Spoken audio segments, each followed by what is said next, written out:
Bang!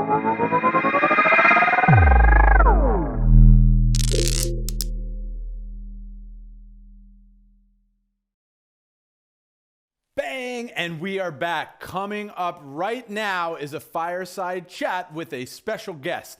The host of this fireside chat is our favorite YouTuber, Mr. Robert Crypto Beadles. Welcome back, sir. And alongside Robert is a guest that has had his projects featured in publications including New York Times, Wall Street Journal, TechCrunch, and a bunch of others. He is the co-CEO and co-founder of BeatDapp. Please give a virtual welcome to Andrew Batey. Robert, Andrew, take it away. All right, appreciate you guys. Hopefully everybody's healthy and happy out there, sheltered in place. You guys are all probably naked from the waist down. So probably from here down, everybody's naked, just, sheltered in place, right? So this is cool though. It's a cool conference that Erhan and his team put on, and we're grateful for it. So that way we can all get together and talk crypto, man. So great job, Erhan. And it's nice to meet you, Andrew. Appreciate you, buddy. Why don't you tell us? Yeah, why don't you tell us about yourself, man? Tell us, I guess where you live, your background, your wife, kids, your blood type, social security number, all that kind of stuff. If you're CD19 reactive or active, just kidding. I'm COVID free. I actually did get tested. I was one of the fortunate ones. So as of right now, I'm negative, which was a little concerning because I travel a lot. So last year I was probably traveling. I was only home 60 days. So most of the year I was traveling. So I was expecting to be one of the first to get it because I was just leaving Asia. Yeah, I mean, I was kind of. That you're not. Yeah, not really, but I guess earlier I was before I realized how crazy it was. At the beginning, I kind of thought, maybe it'll be like chicken pox and it's better to get it earlier, but definitely things have changed clearly for the worse. But my background is primarily in film and TV. In the early 2000s, I was a literary agent, packaged a bunch of different, film projects and properties, started investing in technology companies, but specifically entrepreneurs that were at the time pretty much my age. And they were specifically, I was investing a lot into Facebook applications. At that time, Facebook was still. What's a couple that you've invested in? Where are they at now? They didn't do well, but one of them was called Build-A-Bar. Sounds like everybody in crypto right now. Yeah. Basically what happened was, at the time you had to have an edu address in order to be on Facebook, and you could only actually talk to university students at your own university. So what we built effectively was a chat room where you could enter. And if I'm being honest, it was primarily to hit on girls at different universities. That's pretty much what I think was what their service was. Yeah. It was you're at whatever school, say USC, trying to hit on girls at UCLA across town. So that's kind of how it was being used. I thought we could build make it an audience building tool around a property. That didn't really work well, but where it worked really well was with music. And so we actually started building audiences in that 18 to 24 demo. And that led to building websites, we had a big stake in Campus Gossip and some of these college related websites where we started putting music on and building, driving a lot of audience from our tools to the artists. And then in 2010, early 2010, we launched an EP of an artist with no label. And he went number 1 iTunes, number 7 Billboard, over everybody. And everyone thought we cheated. And really, it was just a bunch of rabid fans that were so excited about this music that no one saw coming because, social media marketing at the time was not a thing. So how do you harness this energy or this, this real authentic audience and then drive that from a grassroots level? So after we did that, we signed a ton of different labels. Almost every major label was one of our clients. And it turned from being a technology company to a services company. And that's kind of where I stepped back in, became the managing partner. We grew that, had a lot of deep roots in music at that point. And then crazy enough, I decided to go back. We sold the company, decided to go back and get my MBA. And I'm sitting. Why would you do that? Well, when we sold it, I thought I would take a year off, but honestly, I got super bored. My big outing for the day was going to get, 7-Eleven Slurpee in my sweatpants. That was it was kind of like today, right? Yeah, a lot. If you ever seen 5-year engagement when she comes home and he hasn't showered in a week, that's kind of what I felt like. I just had no purpose, wasn't sure what I was doing. So I decided, hey, maybe I'll go back and get my MBA.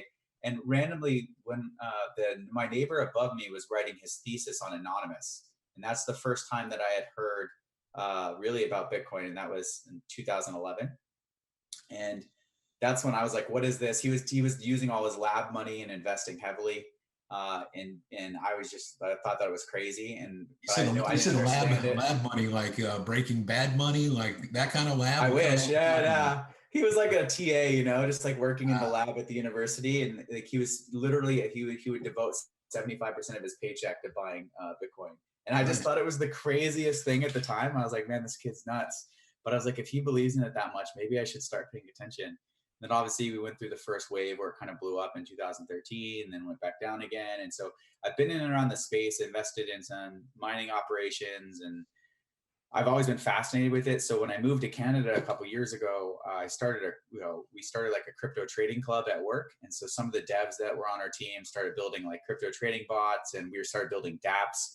One of the things we were looking at was we had like an ELO ranking system for foosball, but all the devs kept logging into the backend and changing their scores so they could go up the leaderboard. So it became like, how do you put this on blockchain so the devs can't tamper with it? And there's a lot of interesting stuff like that. So what happened was this whole music thing had been part of my life. Technology companies, I grew a couple other tech companies, raised a little over $40 million for those projects and scaled quickly. And all of a sudden we had this label come to us and say, look, we have a problem tracking the number of times a song's played.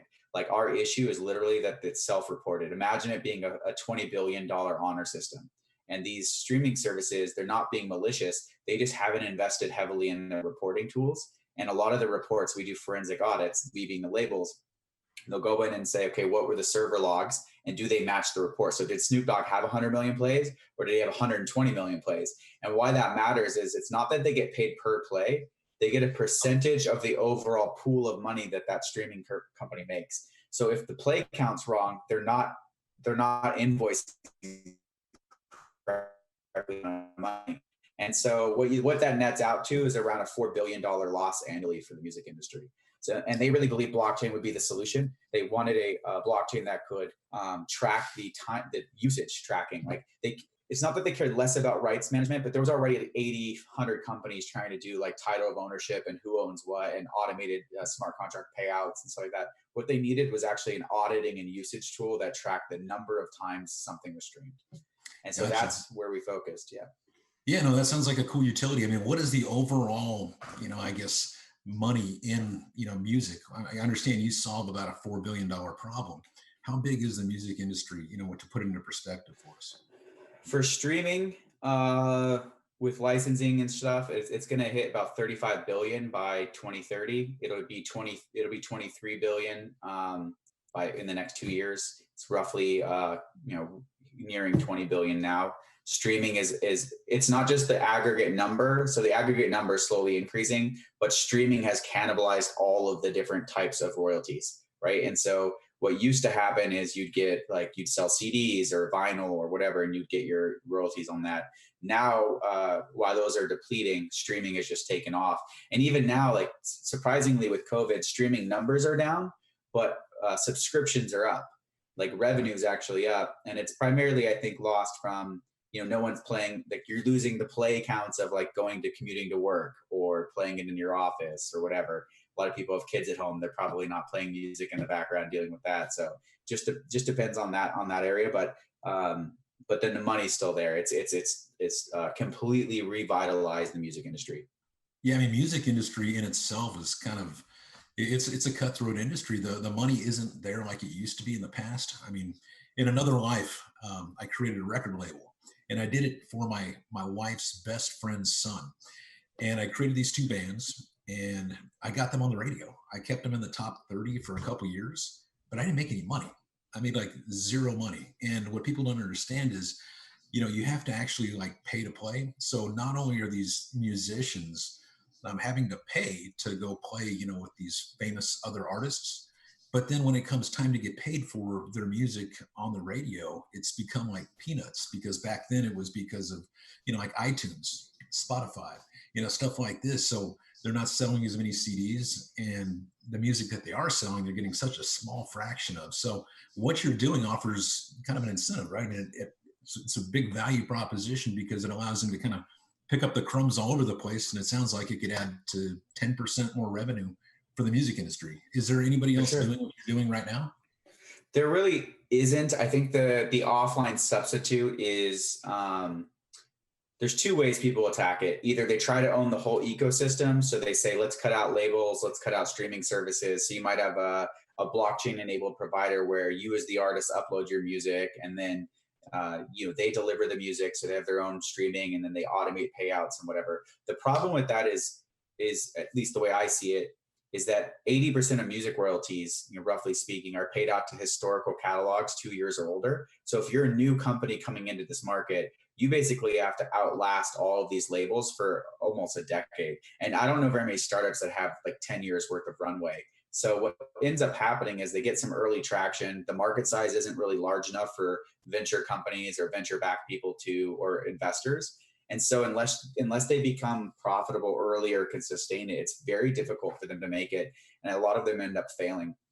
So that's one area. The other thing is like, there's obviously offline audits. Like you can go to an auditor and ask them to go do this, and they go pull the server logs, do the forensic audit and stuff.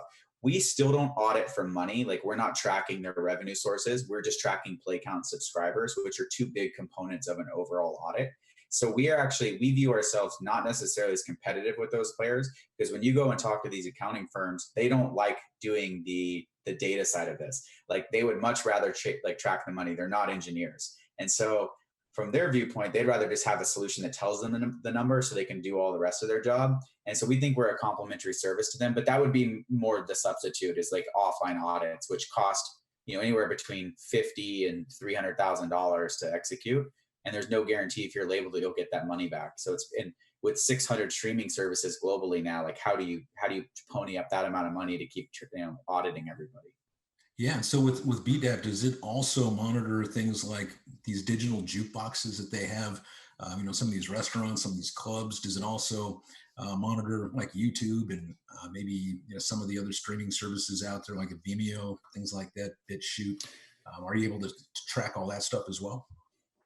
We are. I think the hard part with like a YouTube, for example, is this idea of derivative works. So it's user-generated content. It's very difficult to nail. You need a lot of matching algorithms. I would say that that's not our primary function. In fact, we would prefer work with other really cool companies like Pex, for example, or Exactuals, or one of these other ones that do matching. I think that makes a lot more sense for us to identify which content is what, and then give them the source of truth for the number, like how many times it's actually been played. But yeah, like that's a secondary. Really, we focus on music labels who are distributing content directly. So whether that's like a Geo7 or Spotify, YouTube being like their own music channels, not user generated. But even like when you think of, everyone thinks of Spotify, but actually the 4 biggest players in the market are in Asia, and they're 10 times bigger than Spotify. And so it's very interesting when you start thinking about your own kind of outside your own bubble, like how many of these regional players there are and how hard it is to track, and all the use cases. Like there's fitness applications now streaming music, and social applications. Does that count as a stream if it's only playing 15 seconds or 20 seconds? So there's a lot of these kind of edge cases which are becoming more like normalized, and we have to figure out how we're going to track that. And I think that as everything digitizes, they're going to need a solution like us, because as of right now, there's no, like, in what world is there ever a large industry with zero accountability? Like, like, you know what I mean? Like no actual numbers. Government? It's not, I don't know. Yeah, maybe. Just keep printing, baby. Just keep printing. Yeah. So for these huge companies in Asia, you said you're able to track that as well? Is that something that we're able to monetize even though it's a different country outside of the United States? Yeah, music's very global. So what happened to us really fast is we thought we would start with a couple labels. So our very first partner was Entertainment One. They're the largest independent music label in the world. So they have like Death Row Records, the Lumineers, etc. We thought we could keep it quiet, but the music industry is kind of very close. And so what ended up happening is we got probably within, as soon as people realized our tech was real, because we can process 1 million transactions per second per region. So that once we, red teamed it, validated it, proved it, we filed 8 patents, 2 of which are fully granted for blockchain enabled media tracking. Once we got all that stuff in place, really we had like 60 plus labels just hit us up within like a month. Like we were just getting like inquiries from everywhere. So you're an actual blockchain company that actually has customers and revenue? It's crazy, I know. Like we've never really viewed ourselves as a blockchain. Like it's interesting because we've all been in and around the blockchain space and we love it. And every one of our devs, like one of my devs used to work at CryptoKitties. We've all worked in this space and built on top of different protocols, built dApps, like launched, tokens, whatever, trading bots. We've all been in it. But none of us ever viewed ourselves necessarily as a blockchain company. We always viewed this as a music company that's just blockchain enabled. Like to me, I think blockchain will just be ubiquitous in the future. It's like, I can't imagine an e-com company talking about how they're like, they use internet. Like, it's just like obvious, you know what I mean? Like, I think these things are going to just happen in the future. And from my viewpoint, we just have been focused on being customer and market focused as opposed to maybe that's a fault of ours. Like we haven't really been out there shouting about our blockchain protocols or anything. Like we just kind of, we're trying to make a real business. Gotcha. As you're talking to me the whole time, I'm thinking, man, you look a lot like Charles Hoskinson with Cardano. If Charles had more hair, so I'll take it. His blockchain company isn't quite up and working yet, but it's refreshing to see that yours is. So, what made you get into music in the first place? Like, what was your calling? What made you decide to go this route? To be honest, opportunity, like the music, I've always loved music. So I mean, I played guitar, started playing guitar when I was little. I had a pretty informative or like a teacher that made a pretty big impact on my life when I was in 3rd and 4th grade. Started teaching me guitar. Who's the best guitarist ever in your mind? Slash, really? Okay. All right. Yeah, why? What would you say? Hendrix? Man, I like Tom Morello, but he's just because he's so different. But there's a lot of people that say Clapton. There's a lot of people that say, like all kinds of different people. Like my kid, he's I forget what he likes, Stevie something or other. I forget the guy's name, but yeah, he's a guitarist as well. But usually somebody has a calling to get into something. They follow a passion. So I wanted to see if you're a musician. So it sounds like you are.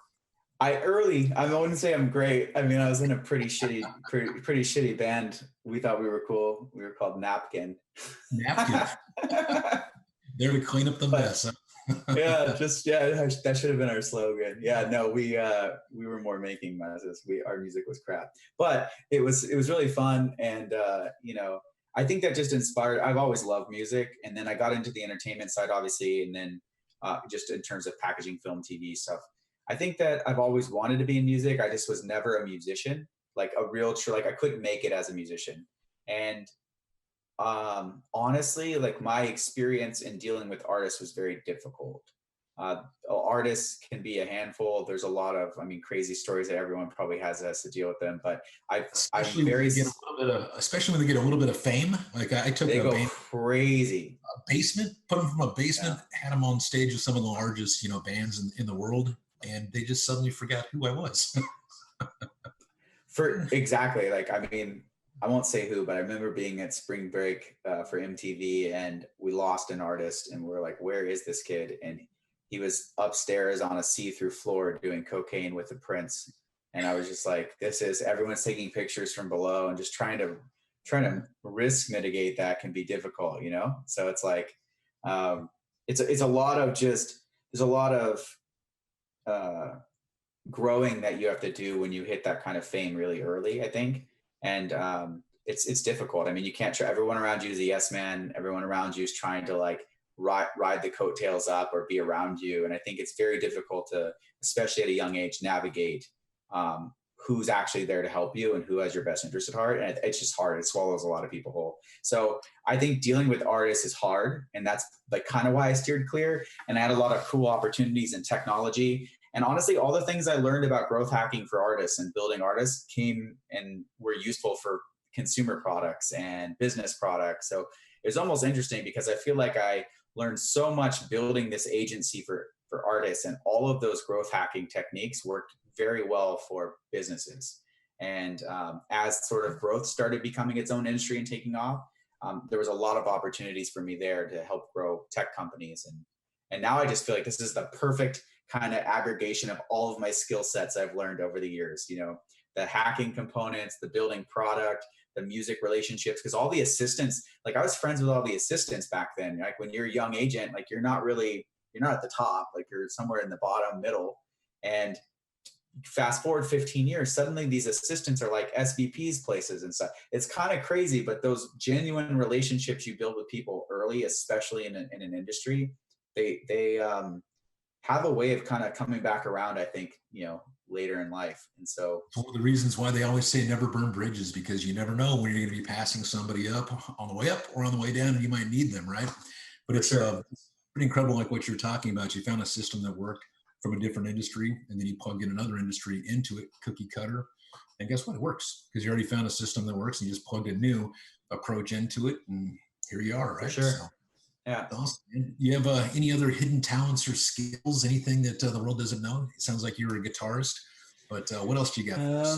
I used to be a pretty decent snowboarder. Competed quite a bit. That was my jam. I still snowboard a lot with, you know, I wouldn't say. You take the helicopter up to the top and drop out of the helicopter and heli ski. My favorite, if you're a snowboarder, I can't speak enough about Baldface Lodge in BC, British Columbia. It is like the mecca for snowboarding. I bet you like 50% at least of every major snowboard video is shot there. It's a snowboard friendly lodge. You don't even have to bring your gear. You can borrow, like every brand sends their stuff up there for the next year. So you can just show up there, put a board together, pretty much of every single board. It's all cat skiing. It's amazing. It's epic. It's one of those, if you have a chance to go, if you're a snowboarder, that's your spot. It's awesome. You just show up and they got everything you need and you're ready to start taming the hills. It's awesome. It's incredible. Yeah. You helicopter in. It's really cool. And like all the pros are there. I remember last time I was there was a skier and a snowboard pro arguing over who was better in each of their sports. And so they spent all day building this massive jump, and they'd never done the other person's sport, and they switched. And so then you just see this like skier on a snowboard just screaming down the hill, trying to land backflips off this jump, just eating it. And you see a skier, you know, a snowboarder on skis who just looks like weak-kneed, like they can fall at any moment. Yeah, it was incredible. And just watching them shit talk each other nonstop and just go for it. It's a cool spot.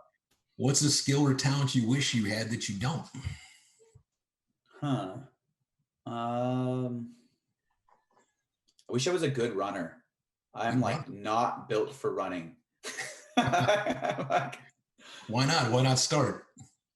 I just suck at it. I got into triathlons for a while. I was doing a ton of them, and I would always do really well on the swim and bike, and then just watch everyone pass me on the run. Like there's nothing worse than being in the middle of the run in a triathlon. In triathlons, they put the age on their legs and arms. It's like some 76-year-old dude passes you, and you're like, fuck. Running backwards. Yeah. I've seen people do that before. Yeah. Yeah. But it's just one of those things. Like I try to run 2.5, 3 miles every single day. I'm not really built for running either. I do a lot of weights, but it's just something that it just feels great. You feel better afterwards. So just start small. Just start with a little jog, man. A little jog. I have a question for you. What's your favorite cryptocurrency? Do you have a winner? Yeah. Well, so obviously Monarch, but that'd be self-indulging, of course. But yeah, I'm a diehard Bitcoin guy. Although I see and love many other cryptocurrencies out there and see value that they bring. I'm not like one of those diehard, Bitcoin guys where it's Bitcoin and nothing else. I think people like that need to open their minds a little bit and see that there's a lot of other stuff out there that brings a lot of value. Look at Ethereum, for Christ's sake. Without Ethereum, there'd be no, like BeatDapp, I'm sure it probably runs on, probably Ethereum, right? It's an ERC20, possibly. So there's lots of stuff out there that brings value. It's not. Oh, what blockchain? No, we built our own protocol from the ground up. Of course you did.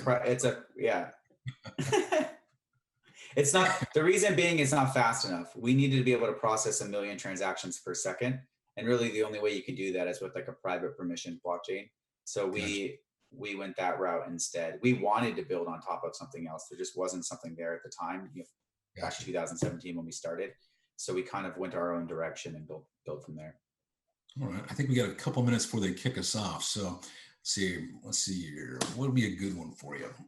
If you were president of the world, what would be the first law that you would enact? I always love hearing people what they have to say about this one.